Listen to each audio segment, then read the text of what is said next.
예전에 한번 이런 예화를 든 것 같아요.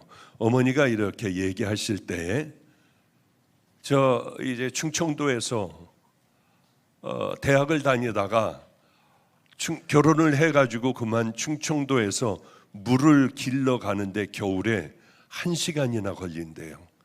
그래도 가가지고 물 한 통을 들기도 힘든데 그 물을 길어다가 가지고 오고, 또 저는 아직 태어나기 전이었는지 두 딸을 열심히 또 키우고 목회하는데 열심히 목회를 하고 있다가 병이 좀 드셨고 뭘 먹지도 못하고 아마 힘드셔서 그랬는지 며칠 동안을 친정회를 다녀오시게 됐답니다. 친정 집은 수표교 감리교회, 수표교회를 다들 어려서부터들 다들 그 교회들을 다니고, 저희 외할머님은 저 권사님이시고요. 그리고 전도 부인이라고 그래서 그 전도사의 일을 열심히 다 하실 그때였답니다. 몸이 아파 그러면 며칠간 친정에 다녀와라 해가지고 이제 기쁜 마음으로 친정을 갔더니 어머니가 그래 이번 주일에는 같이 교회 가서 네가 주일학교도 열심히 다 섬기고 선생님으로 너 많이 섬겼잖아. 우리 그런데 집회를 해 이번 주일부터 해서 이제 그 주일서부터 시작되는 집회에 어머님과 이제 할머님이 같이 온 식구들이 다 같이 수표교회에 나가서 예배를 드리는데, 그때 정춘수 감독이라는 분이 오셔가지고 그냥 막 애타게 설교를 하더래요. 여러분, 이제 대한민국은 불바다가 됩니다. 이 남한은 불바다가 되니 빨리 걸레 조각 같은 더러운 것들, 재산이라고 하는 것들 끌어안고 있지 말고 다 버리고 여러분의 생명을 보존하려면 남쪽으로 자꾸 내려가야 한다. 그래야 여러분들은 산다고 주님이 말씀하셨다. 그래도 사람들은 한 귀로 듣고 한 귀로 다 흘려보내는데, 그래도 우리는 충청도에 있으니 다행이네. 어머니 빨리 이사 가세요. 그래서 이제 다들 이사 준비들을 다 하고 그렇게 했대요. 걸레같이 더러운 것들 다 버려라. 붙들고 있을 만한 것, 웬만한 것 다 버리고 간단하게 먹고 살 수 있는 것만 가지고 갔다가 이 전쟁이 끝나면 다시 돌아와라. 많은 사람들은 그대로 머물러 있었답니다. 아니, 목사가 얘기하는데 또 애타니까 그런 예화를 들 수 있겠지. 그런데 정말 얼마 안 있다가 이제 우리 아버님에게 말씀하신 모양이에요. 그럴 수도 있지. 우리는 이렇게 하자고. 한데 아버님네도 역시 물밀듯이 내려오자 피난을 가지 않고 있다가 그만 옥에 갇히게 됐고, 사형당하기 바로 전날 그렇게 어머님이 가셔가지고 있는 모든 폐물이니 다 갖다 주고 아버님이 나오셔서 밤에 몰래 도망 나와 제가 생겼다고 하더군요. 하여튼 그 얘기를 들을 때마다 얼마나 가슴이 뛰고 하나님은 살아계시구나. 염소 새끼, 누나가 워낙 약하니까 염소 새끼 끌고 나오는데 가다가 염소가 매하니까 누구요? 그러더래요. 우리 어머니 아버지를 다 잘 돌봐주고 있던 분이 나 인민군 누구라, 이 사람들은 그냥 보내도 된다, 암호를 말하고요. 그래가지고 겨우 살아남았다고 하는 얘기. 그때 정춘수 감독님이 하나님의 사람이었어, 이런 얘기를 제게 해 주시기도 해요. 또 이런 얘기도 있잖아요. 일본이 이제 이렇게 패망해 갈 때 도무지 항복을 안 하니까 미국에서 원자탄을 떨어뜨리기로 결정을 했습니다. 한 도시 전체가 날아가는 거예요. 미국은 그냥 떨어뜨리지 않고 그곳에 살고 있는 민간인은 다 피해야 한다. 어마어마한 폭탄이 떨어질 테니, 언제 떨어질 테니 도망가야 한다. 아무도 이것을 믿는 사람은 없었고 지도자들도 그런 것, 말도 안 되는 얘기라고 하며 깔깔대고 웃었어요.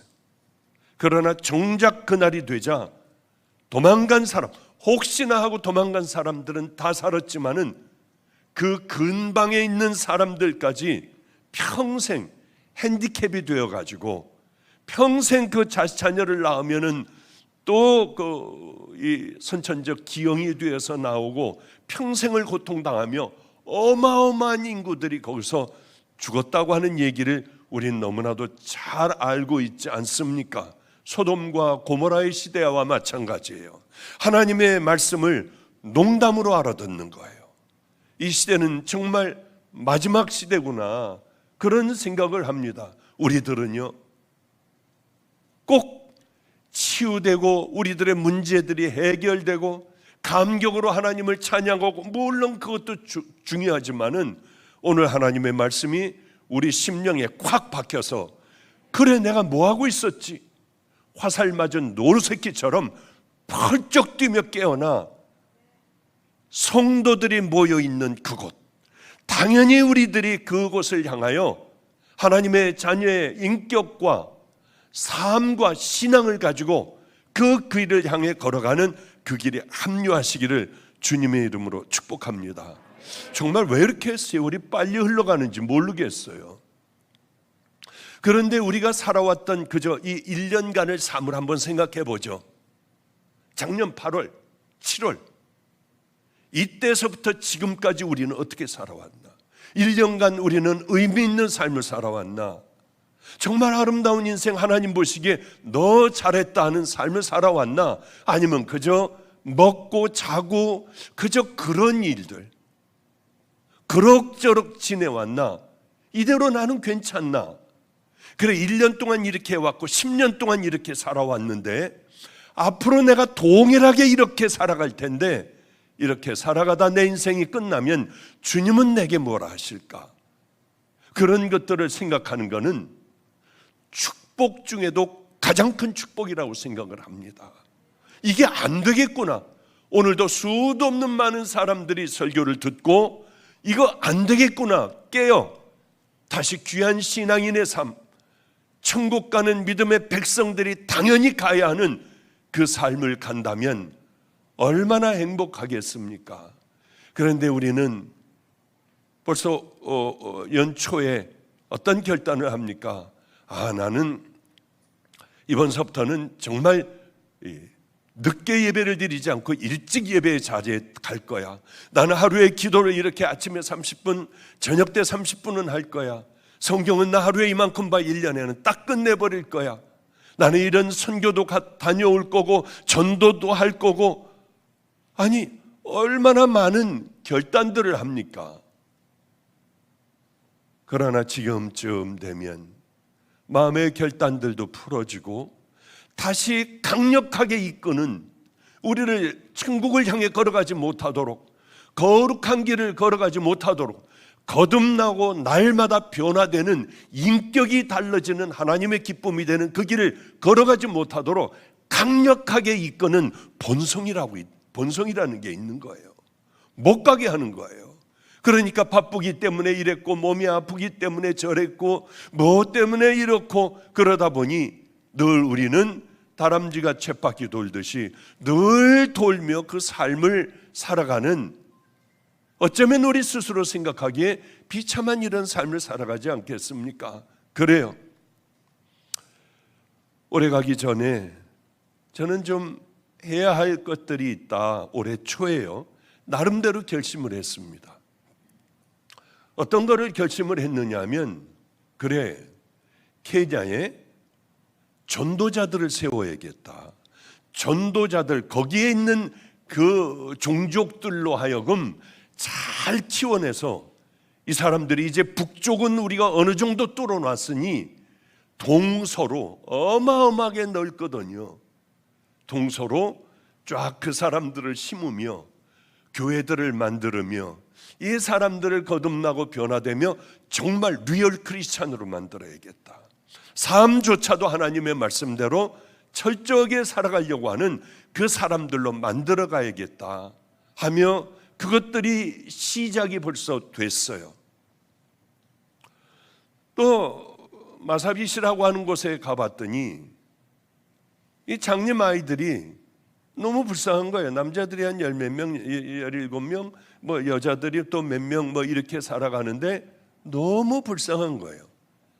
환경도 열악하고요.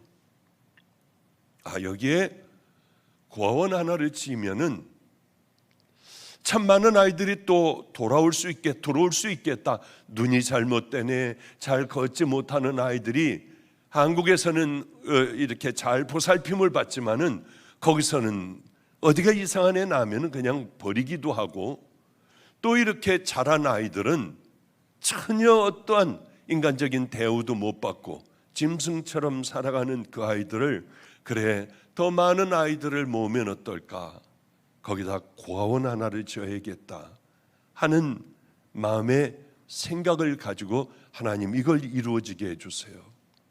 또 우리가 오래전서부터 하고 있는 한국에 있는 고아원이 있습니다. 아인하우스. 예배를 마음대로 못 드려요. 여기서 그 고아원 내에서 예배를 드리는 걸 애들이 갖다 신고를 하면은요, 여기는 큰일 나는 거예요. 몇 번을 들켜가지고 여러 번 우리는 문을 닫을 만한 위기까지 왔었습니다.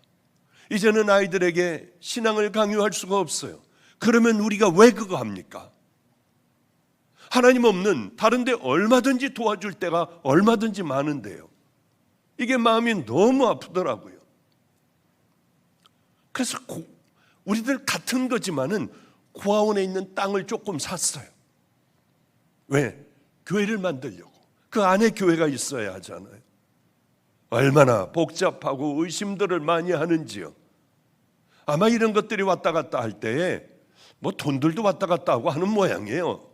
우리는 하여튼 그 땅을 조금 교회를 만들 수 있는 만큼 바로 앞에 부지를 우리 거면서도 또 그걸 사가지고 거기다가 가장 아름다운 교회를 만들었어요.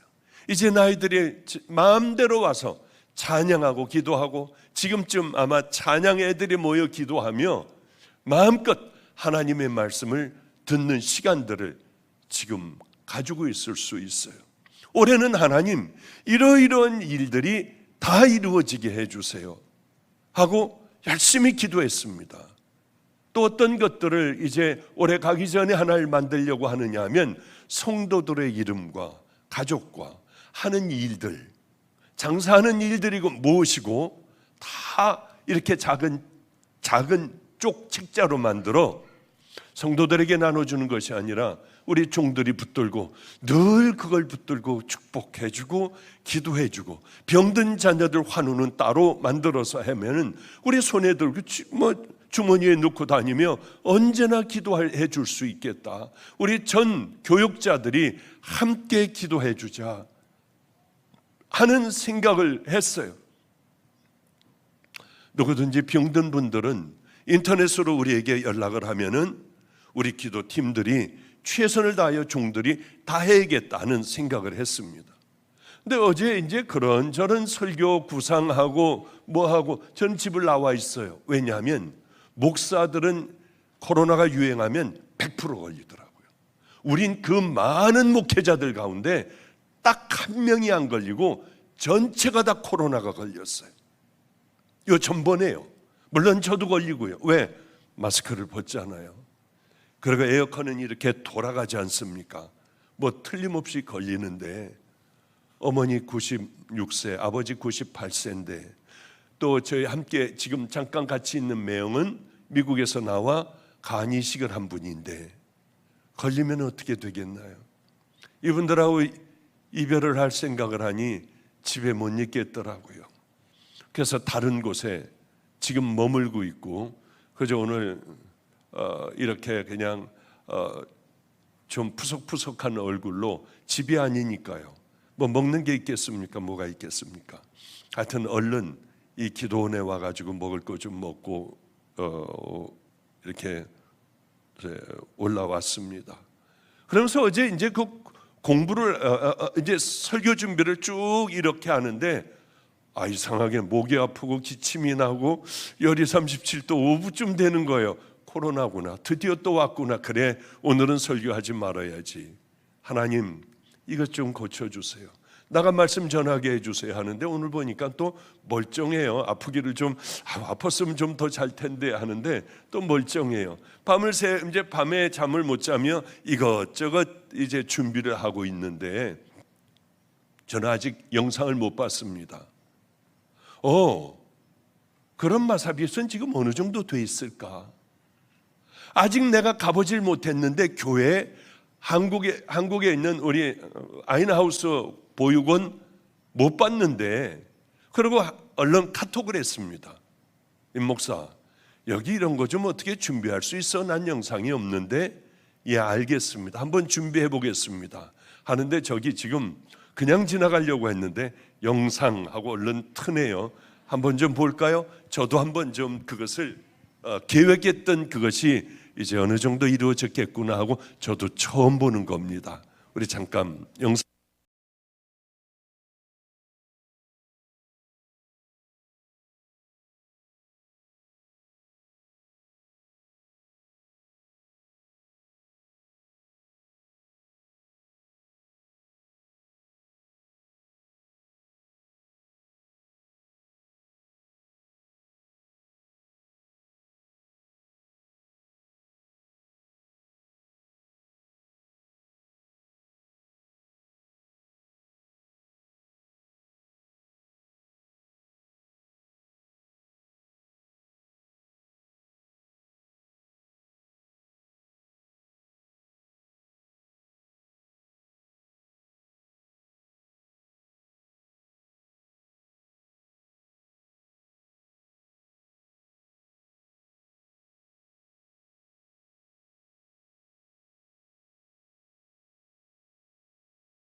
잘 만들어진 것 같네요. 그런데 오스만이라는 분이 누군지 저는 모르지만은 참 귀한 성도다. 예배 끝나면 한번 좀 물어봐야겠습니다. 이분이 시력을 잃고 그 땅을 위하여 기도한 분이 어떤 분인지요. 다들 모자라기가 짝이 없어요. 다들 아직 다 만들어지지들을 않았습니다. 종들도 그렇고 선교사도 그렇고요. 근데 오랜 세월이 흐르면은 얼마나 아름다운 종들로 정말 속 사람이 거듭나 귀한 은혜의 길을 걸어갈까. 속으로 하나님, 속 사람들이 겉은 이제 다 저렇게 되었으니 속 사람들이 거듭나고 하나님을 정말 사랑하는 귀한 종들, 신부들이 되게 해달라고 기도했습니다. 우리는 이런 어떤 계획을 하면은 이게 쉽게 팍팍팍 뭐가 막 다 생깁니까? 그렇지 않아요. 힘든 일들, 괴로운 일들, 어려운 일들이 우리 안에 얼마나 많은 장애물들이 생기는지 모릅니다. 그래서 이럴 때마다 관둬야 하나? 왜 그렇게 힘들게 할까? 그냥 없이도 얼마든지 할 수 있잖아. 이런 생각이 자주 들죠. 목사라도 자주 들죠. 이제는 절대 어떤 것도 벌려놓지 않을 거야. 그러나 기도하다 보면 하나님 또 그 마음을 주시고 또 그 마음을 주셔 가면은 두렵기도 해요. 왜? 높은 곳이니까 숨이 잘 안 쉬어지기 때문에. 그래도 또 다녀와 이런 일들을 해야지. 그런데 포기하지 않으면은 그저 하루가 지나가면 이틀이 지나가면 하다가 보면은요 끝까지 붙들고 하여튼 기도하면은 결국은 이루어 주시는 하나님이시라는 것을 절절히 깨닫게 됩니다. 그런데 우리는 이렇잖아요. 그래, 나 이거 나쁜 놈과 이거 남들 자꾸 상처를 주고 부정적이고 거짓되고 나 이거 없애버려야지. 결심을 얼마나들 합니까? 아, 내가 이 비뚤어진 이 인격들 내가 이거 없애버려야지. 아, 그래, 이 말로 범죄하는 거 하나님께서 얼마나 싫어하실까? 이런 결심이 있을 거예요. 또 그것뿐만이 아니라 이제 좋은 습관들을 만들어 갈 거야. 이제 반대로 나는 사랑한다고 얘기할 거야. 그래, 이제 다 용서해주고 끌어안고 내가 죄인인 걸 먼저 고백을 할 거야 라든가 아주 귀한 습관들을 만들겠다고 하는 결단, 더러운 내 잘못된 이 인격들 나는 하나하나 버릴 거야 하는데 세월이 흐르면은 흐지부지하게 다시 원점으로 돌아오는 경우가 우리 성도들에게 얼마나 이런 일이 많이 일어나느냐는 거예요. 그렇게 되면 10년이 지나도 우리는 그대로예요. 이 10년이 지나도 예수님 믿기 전이나 믿고 난 후나 결단을 한 후나 동일한 인생을 살아갈 수밖에 없어요. 우리는 정말 십자가 앞에서 내가 얼마나 죄인인지 깨닫고 그 더러운 죄들을 다 버리면은 구원받은 믿음의 자녀들이 다 됩니다. 그런데 문제가 이거예요. 내가 이제 죄 씻음 받았다 하면 다 끝나는 건가? 난 이만큼 울었으니까 됐을 거야. 이러면 됩니까? 용서해 주는 주체는 예수님이에요. 왜? 예수님은 여길 보시니까. 그러면 후회하는 것과 회개하는 것은 어떤 차이가 있을까요? 후회는 다시 죄를 붙잡을 수 있지만은 회개는 그 죄와 죽도록 싸우는 겁니다. 최선을 다하여 싸우는 거예요. 우리가 감당할 책임이 있습니다. 하나님을 만나면 우리는 그래, 이걸로 끝나는가? 십자가 만나 구원받았으면 끝납니까? 안 돼요. 그 다음서부터는 예수님은 그저 값없이 우리를 위하여 십자가에 달려 돌아가셨으니 다음에는 이제 우리가 해야 될 몫이 있다는 거예요. 그것은 예수님을 닮아가는 겁니다. 성화의 길, 좁은 길 힘들지만은 날마다 내가 죽어야 해요. 그런 싸우는 길을 걸어가야만 합니다. 좋은 습관, 거룩한 습관, 그것으로 우리 삶을 새롭게 만들지 않으면 안 돼요. 만약에 제가 하나님을 만나고 예전에 그 하던 못된 짓이나 그 말이나 그 삶을 살아간다면, 조금 더 버리려고 하지 않는다면 저는 어떤 사람의 어떤 모습으로 여기 서 있을까요? 끔찍하기가 이를 데가 없어요. 열심히 싸우는 거예요. 제가 어느 날 보니까 아프리카를 갔다가 미국을 갔다가 2달 동안 돌아오니까 4kg가 쪘어요. 이건 말도 안 되더라고요. 저는 10년, 20년 전 옷 그대로 입거든요.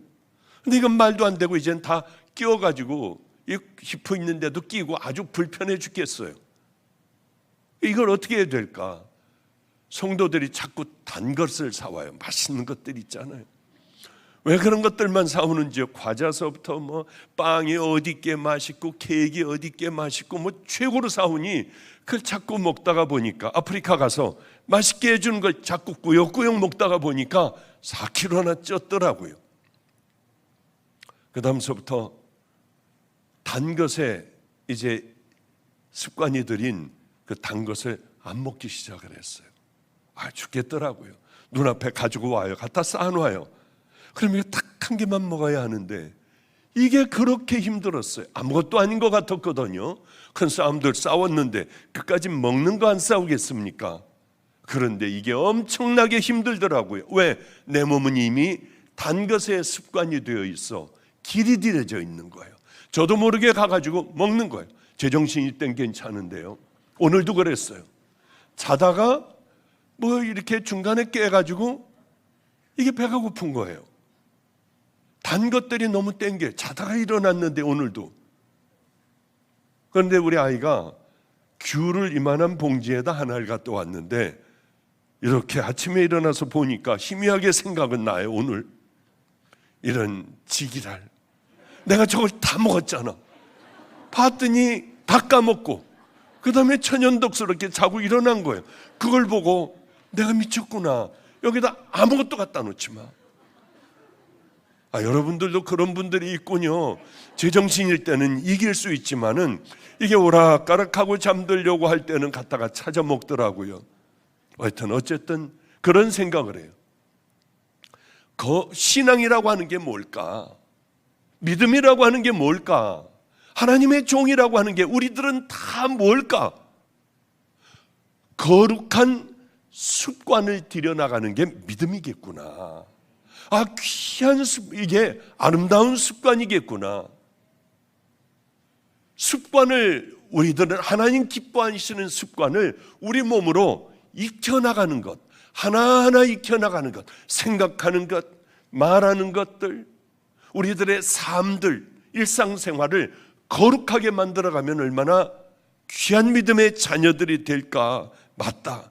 우리들의 신앙이나 믿음은 거룩한 습관을 만들어가는 과정, 익혀가는 과정이라고 하면은 그거 참 귀한 말이구나 하는 생각을 했습니다. 인격이라는 게 뭡니까? 우리들의 신앙이에요. 전 그렇게 봐요. 이 사람의 인격이 어떤가? 저 사람의 인격이 어떤가? 저 사람의 신앙은 이만큼이구나. 저 사람의 신앙은 말뿐인 신앙이구나. 그거는 인격을 통하여 우리는 다 알 수 있어요. 그래요. 죄악의 습관이 있습니다. 이거는 길들여지면은 자다가도 일어나서 먹게 돼요. 언제 어디서도 그거는 늘 계속 나오는 거예요. 이걸 끊어버려야 합니다. 끊으려면은 그만한 대가가 필요해요. 그만한 시간이 필요하고 대가가 필요해요. 그리고 이 악한 죄의 이런 나쁜 습관들을 끊어버리고 그 대신에 주님 기뻐하시는 좋은 습관으로 딱 거기에다 집어넣어 놓는 것, 날마다 이렇게 바꿔가며 끊어버리고 바꿔가며 죄들을 끊어버리고 바꿔가는 그 삶을 여러분들이 살아간다면 참으로 기가 막힌 축복과 하늘의 은혜를 입을 거 아니겠습니까? 그런데 우리는 그것을 안 하려고 해요. 빨리 본문으로 돌아가죠. 사사기입니다. 사사기는 언제서부터 시작되냐면 여호수아가 죽은 다음 사울이 왕이 되는 바로 그 사이를 말하는데 한 300여 년 되는 것 같아요. 그 기간이요. 그런데 사사라고 하는 것은 제 아버지가 왕이면은 아들이 못됐던 바보든 또 그 아들이 왕이 되고, 하나님을 잘 섬기는 아들이 또 그 아들이 또 하나님 잘 섬겨 왕이 되고, 악하기가 짝이 없는 왕, 하여튼 왕의 아들이 되면은 그는 무조건 왕이 됩니다. 그런 사사는 아니었어요. 최고였습니다. 하나님께서 지명을 하는 거예요. 네가 왕이 되라. 네가 왕이 돼서 모든 걸 다스려라. 사사라는 건 뭡니까? 판단하는 자 아니에요. 다 재판해주고 판단하는 자요. 그것뿐만이 아니라 나라 전체를 다 끌고 나가는 자였습니다. 얼마나 기쁠까요?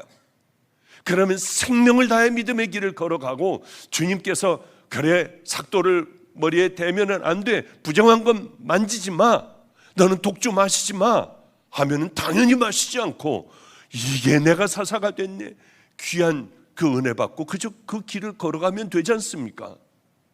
너는 나실이냐?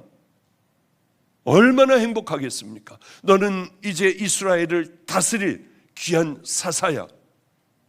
그런데 하나님의 기쁨이 되는 사사는 그렇게 많지가 않았어요. 이스라엘 백성도 이걸 싫어하는 거예요. 왕을 원하는 거예요. 하나님께서 직접 다스리는 건 재미가 없잖아요. 왜? 블레셋이 쳐들어와요.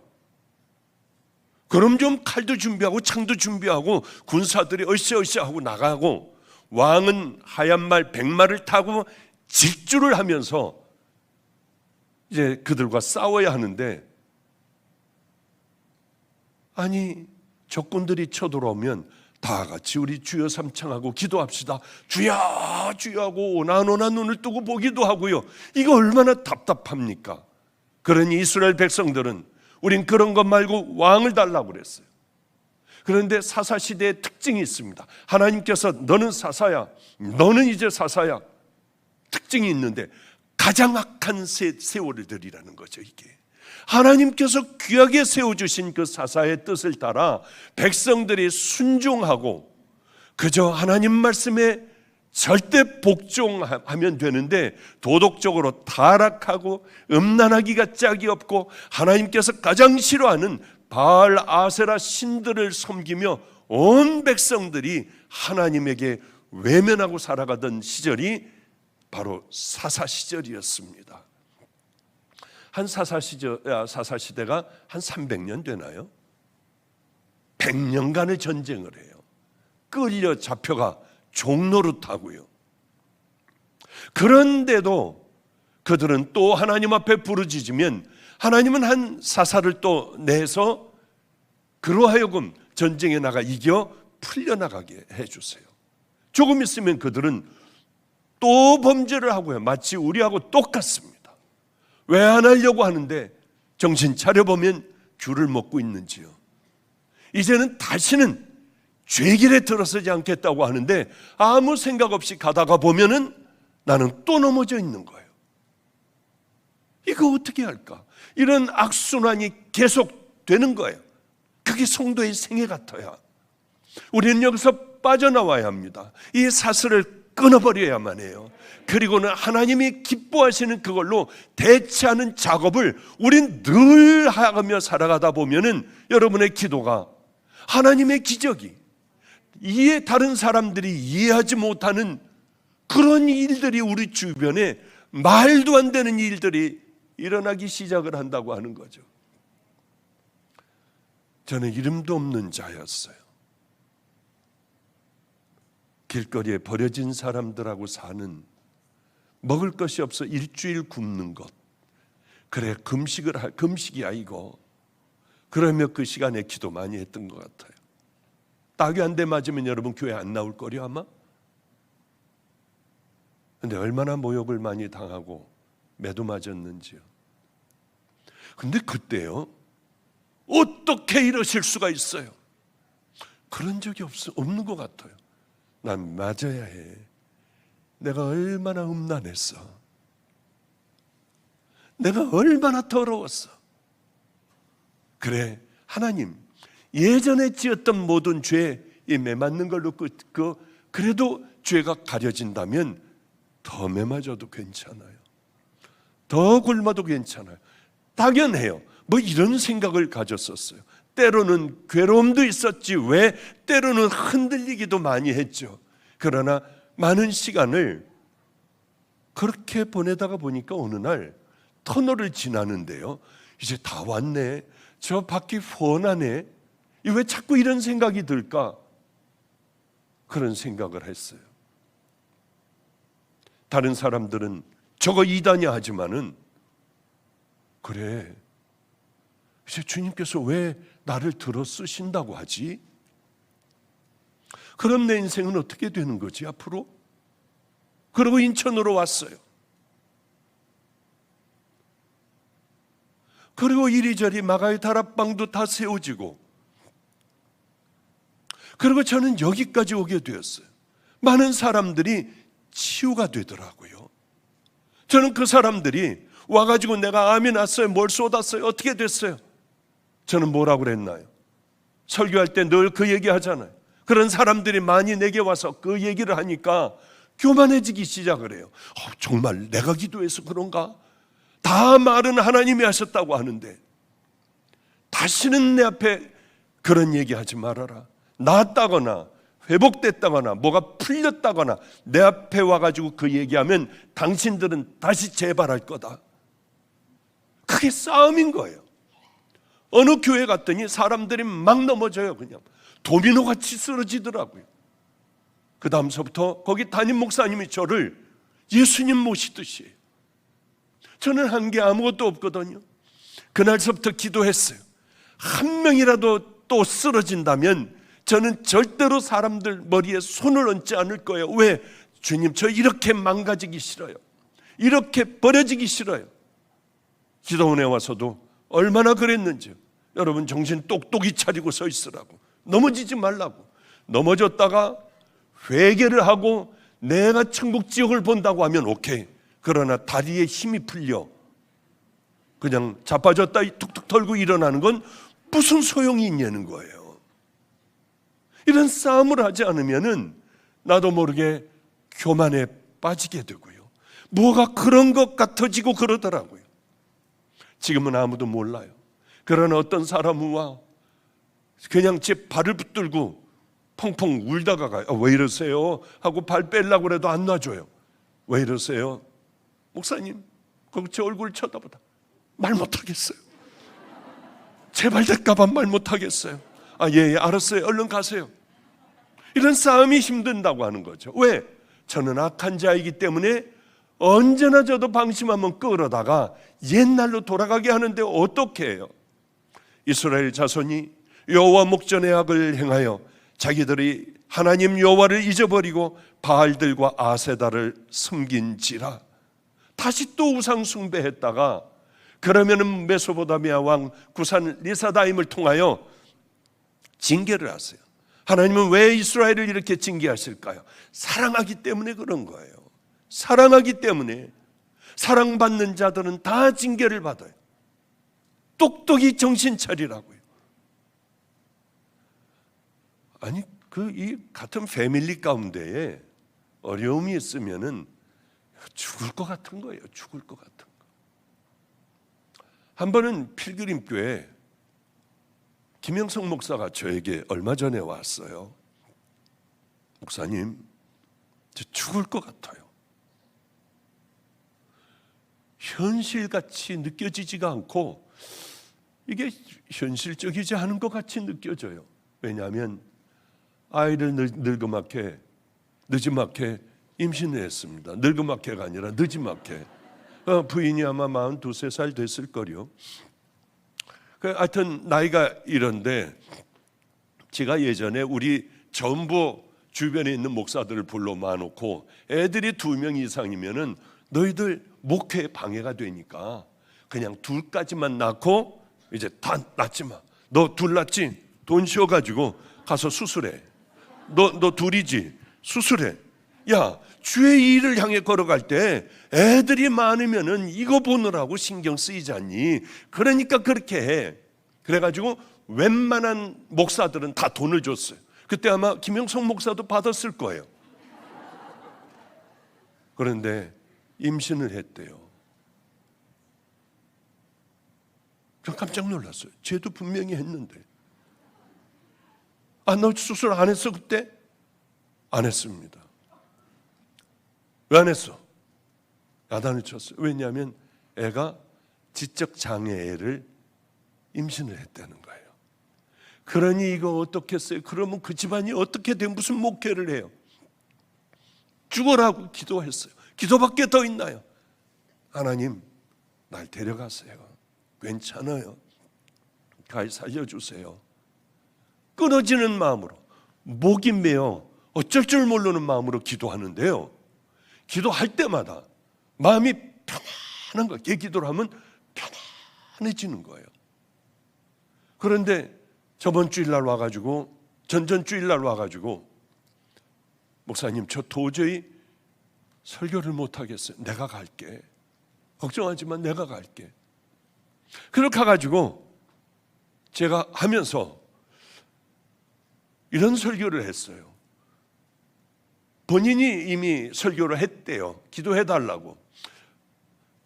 임신한 애가 다운인가 구스인가 나 잘 모르겠는데, 다운 증후군인가 뭐 구스인가 뭔지 난 모르겠다. 근데 기도만 하기만 하면 내 마음이 이렇게 편하다. 여러분들도 기도해라. 저번 주일날 제가 거기 가서 그렇게 설교를 했어요. 그런데 내가 바로 며칠 전에 화요일 날 서울대병원에 가서 아이 뇌만을 특별한 초음파로 뇌만을 보는 그런 의사가 괜찮다고 하더래요. 그러더니 가서 일반 아이들 분만하는 데서 다 분만해도 된다. 그러나 불안하면은 일로 찾아오면 여기서 분만하게 하겠다. 그러나 걱정 안 해도 된다. 그냥 일반 병원을 다녀라. 제가 얼마나 살 것 같았겠어요. 내가 뭘 해드려야 할까? 하나님 앞에 어떤 것들을 이걸 기념하여 뭐를 해드리면 하나님이 가장 기뻐하시는 그것을 올해에 가기 전에 확 다 해버릴게요. 그런 간절한 기도를 했어요. 여러분, 제가 잘났다고 하는 거 아니에요. 내 기도를 들으셨어. 그런 얘기가 아니에요. 전 죄인의 아주 괴수 중에 괴수예요. 저를 생각하면 짜증나는 것밖에는 없어요. 하나님의 은혜로 하루하루 견뎌나가죠.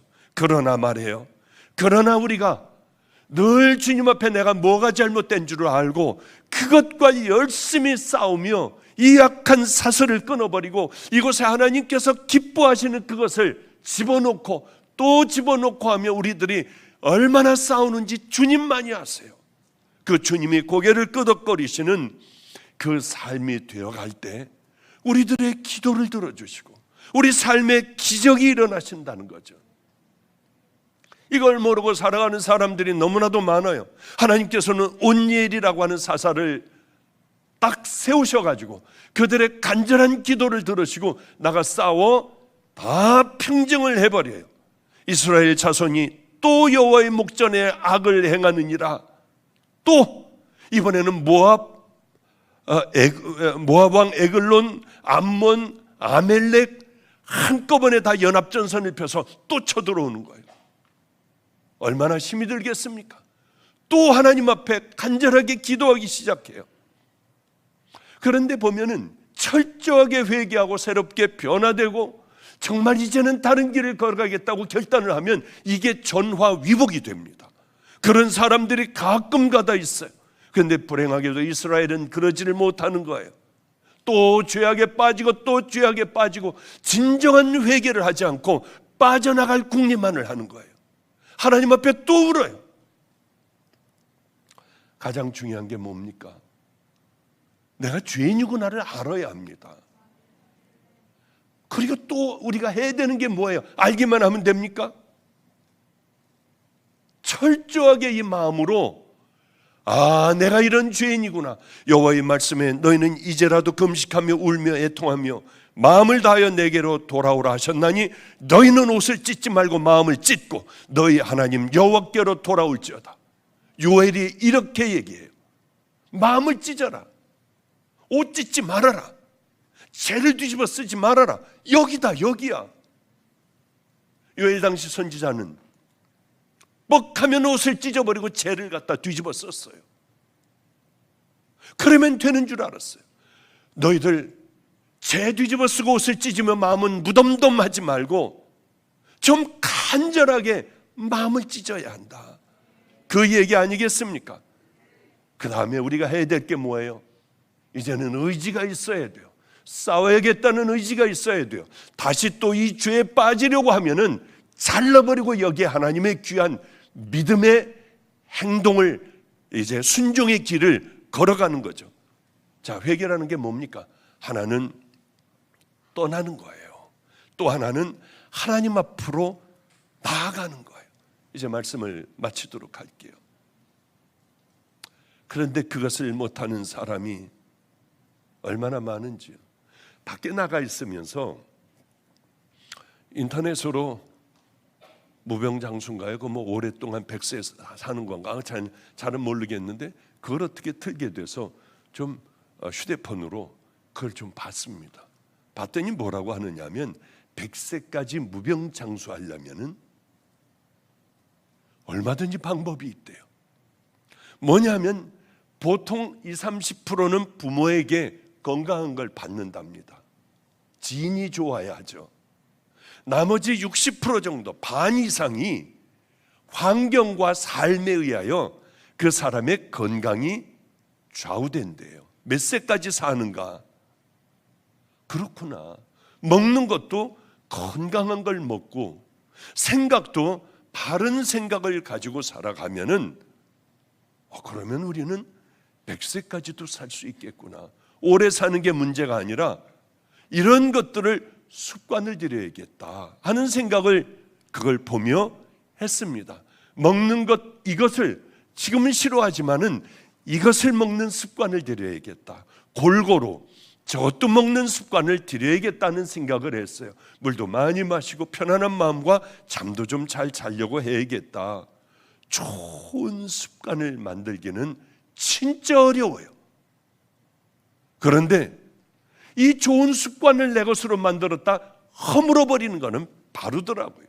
거기서 어떤 사람이 그래요. 무슨 어떤 사람 머리가 바가지만은 코미디언인가 누군가가 나와가지고 그 얘기를 하더라고요. 죽어라고 6개월간 해가지고 몇십 킬로를 뺐는데 일주일 만에 5kg씩 찌더래요. 이제 다 됐어 하고 허물어 버리니까 일주일에 5kg씩 찌더래요. 좋은 습관을 유지하는 것, 하나님의 사람이 딱 돼요. 그것을 붙들고 나가는 것, 끝까지 유지하는 건 얼마나 힘든지 모릅니다. 그러나 그것이 내 삶의 일부분이 되도록 날마다 거듭날 때 우리는 강력한 리얼 크리스찬이 될 수 있어요. 그러니 여러분들, 가짜로 흐지부지한 인생을 살다가 끝내버리는 여러분들의 인생이 아니라 강력한 믿음 가운데 살아가며 강력한 하나님의 은혜 가운데에 하나님께서 피할 산성과 바위가 되어주시는 믿음의 용사들의 삶, 우리 다 같이 그 길을 향하여 제가 앞장서 볼 테니 여러분, 우리들도 결단하여 뭘 버려야 할까? 뭘 끊어버려야 할까? 이것에 가장 귀한 뭘 집어넣어야 할까? 하나하나 해결해 나가며 결국은 믿음의 용사의 자리에, 군대의 자리에 서시는 믿음의 용사들 되시기를 주님의 이름으로 축복합니다. 기도하겠습니다. 거룩하신 우리 하나님, 어리석은 우리들의 눈을 뜨게 하소서. 아버지여, 늘 겉옷을 찢어버리며 우리는 회개 다 했다 하지만은 속 사람을 보시는 하나님, 혼자 있을 때 승리하게 하여 주시고 주님의 말씀에 힘들고 어려워도 순종하는 그 삶이 내 삶의 깊숙이 들어오게 하여 주시옵소서. 다들 아름다운 예수 그리스도의 귀한 신부들이 되기를 소망하오며 예수님 이름으로 기도드렸습니다. 아멘. 준비하신 예물 봉헌하겠습니다. 하나님 앞에 엎드려 머리털 한 올도 세울 수 없는 죄인들입니다. 그러나 이제 하나님의 자녀가 되어 믿음의 길을 걸어가는데 왜 그렇게 하나님 잘 되지 않는지요. 늘 싸우게 하여 주시옵소서. 머릿속에, 마음속 깊이 내가 누구인지 알게 하여 주시사 우리를 향하여 나를 또 옛날로 돌아가게 하는 악한 죄악의 아버지 사슬들이 나를 묶고 있으면은 끊어내게 하여 주시고, 앞에서 오는 그 더러운 것들 하나님, 우리 꼭 싸워 이기게 하여 주시며 결국은 거룩한 예수 그리스도의 아름다운 신부의 옷을 입은 믿음의 성도들 다 되기를 간절히 소망합니다. 아버지 앞에 예배를 드릴 때에 우리들이 입고 나오는 옷서부터 시작하여 마음까지 최선의 마음을 가지고 주님 앞에 나와 예배를 올려드리기를 소망합니다. 우리들 봉헌했습니다. 주님 보시기에도 가장 흠양하실 만한 봉헌이 되기를 소망합니다. 오늘도 우리들의 예배 가운데 주님 받으실 것이 있다면은 병든 자녀들을 기억하여 주소서. 건강한 우리들은 상상하지 못할 하나님, 육신의 고통으로 얼마나 좌절절망하겠습니까? 육신의 고통뿐만이 아니라 마음으로 스며드는 좌절, 불신들, 하나님의 모든 것들을 우리가 어떻게 감히 상상이나 하겠습니까?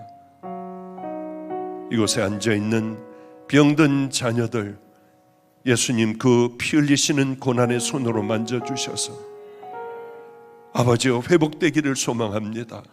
우리들의 간절한 기도를 들어주시는 주님, 성령님을 통하여 태워주시고 다시 아버지여 새로운 살들이 돋아날 수 있도록 그 은혜의 역사로 함께하여 주시어서 함께 즐거운 마음으로 이 땅에서 마음껏 하나님의 일을 하다가 하나님 주님 부르실 때에 주님 품에 안길 수 있는 우리들이 꼭 되게 하여 주시옵소서.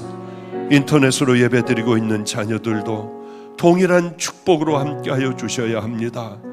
얼마나 고통스러운지 주님은 다 아십니다. 인쳐주시고 풀어주시고 또한 열어주시옵소서.